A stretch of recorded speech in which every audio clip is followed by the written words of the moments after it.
జై వాల్మీకి. వాల్మీకుల ఐక్యత. వాల్మీకుల ఐక్యత. సోదరులారా, అందరికీ నమస్కారం. రేపు మన ముఖ్యమంత్రి గౌరవనీయులు చంద్రబాబు నాయుడు గారు మంగళానికి నియోజకవర్గానికి వస్తున్నారు. ఈ సందర్భంగా వాల్మీకి సంఘాలుగా, వాల్మీకులుగా మేము ఆయన కోరేది ఒకటే. అనేక దశాబ్దాలుగా వాల్మీకులు ఎస్టీ రిజర్వేషన్ పునరుద్ధరణ కోసం మేము పోరాడుతున్నాం.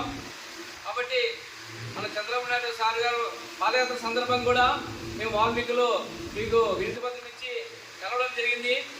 కాబట్టి మీరు కూడా ఖచ్చితంగా వాల్మీకుల్ని ఎస్టీగా గుర్తించి కేంద్రానికి సిఫారసు చేస్తానని చెప్పారు. మీరు ఇచ్చిన మాట ప్రకారం 17లో అది తీర్మానం చేసి పంపించారు.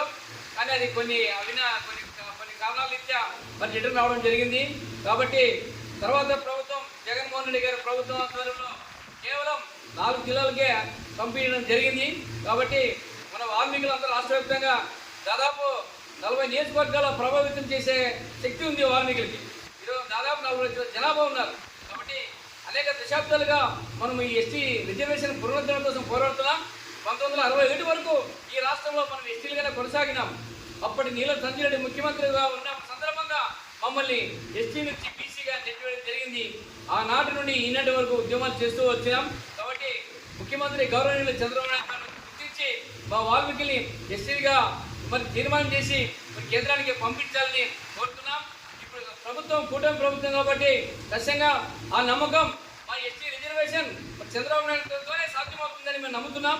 కాబట్టి మేము విజ్ఞప్తి ఒకటే, మిమ్మల్ని మా ఎస్టీ రిజర్వేషన్ సాధిస్తుంటే ఖచ్చితంగా మా వాల్మీకి జాతి మీకు రుణపడి ఉంటుంది. కాబట్టి మీరు ఖచ్చితంగా మా ఎస్టీ విషయం మీద చొరవ తీసుకొని మరి తీర్మానం చేసి కేంద్రానికి పంపిస్తారని ఆశిస్తున్నాం. జై వాల్మీకి. జై వాల్మీకి. సాధిస్తాం ఎస్టీ రిజర్వేషన్. సాధిస్తాం ఎస్టీ రిజర్వేషన్. రామభీమనాయుడు మాజీ జెడ్పీటీసీ, వాల్మీకి సంఘం రాష్ట్ర నాయకులు. జై వాల్మీకి. జై వాల్మీకి. జై వాల్మీకి. జై వాల్మీకి. వాల్మీకుల ఐక్యత. వర్ధిల్లాలి. వాల్మీకుల ఐక్యత. వర్ధిల్లాలి.